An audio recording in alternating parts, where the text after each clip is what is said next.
এককভাবে আমরা কাউকে দোষারোপ করতে পারি না, সেটা ছেলে কিংবা মেয়ে। যার মধ্যে খারাপ গুণ থাকে আমরা তাকেই তো খারাপ বলবো না। যেই খারাপ গুণ তার জীবনে চরিত্রে বহন করে তাকেই তো খারাপ বলে। সেটা ছেলেও হতে পারে, মেয়েও হতে পারে। যদি একটা ছেলের মধ্যে সেই খারাপ গুণটা থাকে তাহলে সে তার স্ত্রী ও পরিবারকে জ্বালিয়ে পুড়িয়ে খাক করে দেবে, জীবনটা পুরোই তেজপাতা করে দেবে। আর অন্যদিকে সেই খারাপ গুণটা যদি একটা মেয়ের মধ্যে থাকে তাহলে তার কোনো কথাই নাই, সোনায় সোহাগা। এমনিতেই শয়তান মেয়েদেরকে তার অস্ত্র হিসেবে ব্যবহার করে, ঢাল হিসেবে ব্যবহার করে। মেয়েদেরকে গুণা করানো অনেকটা সহজ, সেটা শয়তান খুব ভালোভাবেই জানে। সে নারীকেই বেছে নেয় এবং নারীকে দিয়েই খারাপ কাজ করায়। এই জন্য জাহান্নামে নারীদের সংখ্যাও বেশি। যাই হোক, নারী হয়ে নারীদেরই দোষারোপ করতেছি, যেটা সত্য সেটা তো বলতেই হবে নাকি। সত্যটা বলার সৎসাহস থাকা উচিত, আমি কেন সবারই।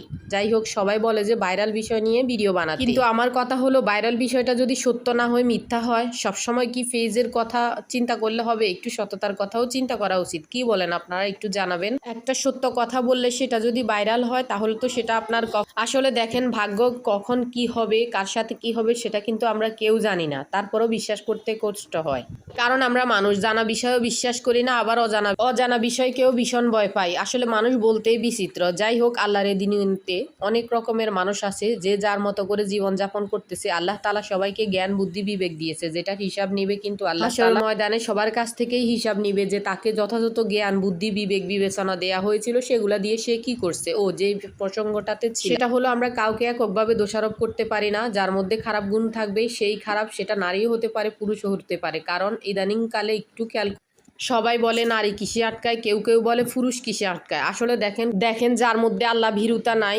সততা নাই, ন্যায় পরায়ণতা নাই, সে কিন্তু কিছুতেই আটকাবে না। তার লোভ থাকবে সীমাহীন। সেটা যদি ছেলে হয় ছেলে, মেয়ে হলে মেয়ে। একটা কথাই বোঝানোর চেষ্টা করতেছি, এটাই যে দেখেন, ভালো খারাপ দুইজনের মধ্যেই থাকে। মানুষ বলতেই আমরা কেউ ভুলের ঊর্ধ্বে নয়, দোষ গুণে পরিপূর্ণ আমাদের এই জীবন। তবে হ্যাঁ, ছেলেদের তুলনায় মেয়েদের ভুল বা দোষ একটু বেশিই হতে পারে। আমার কাছে পার্সোনালি মনে হয়, কিছু মেয়ে আছে দেখবেন স্বামীকে প্রচুর পরিমাণে জ্বালায়, আবার অন্যদিকে ছেলেরাও আছে যে তাকে প্রচুর পরিমাণে জ্বালায়, কষ্ট দেয়, মানসিক টর্চার করে, যার কারণে স্ত্রীর জীবনটা পুরোই বিষণ্ণ আর অসহায় হয়ে যায়। কারণ সে তার বাবা মা পরিবারকে ছেড়ে স্বামীর কাছে এসেছে, স্বামীর তাকে একটু সুখ শান্তিতে সম্মানের সহিত রাখা। আসলে দেখেন, কপাল বলেও একটা বিষয় আছে, চাইলে তো আর সবকিছু হয় না।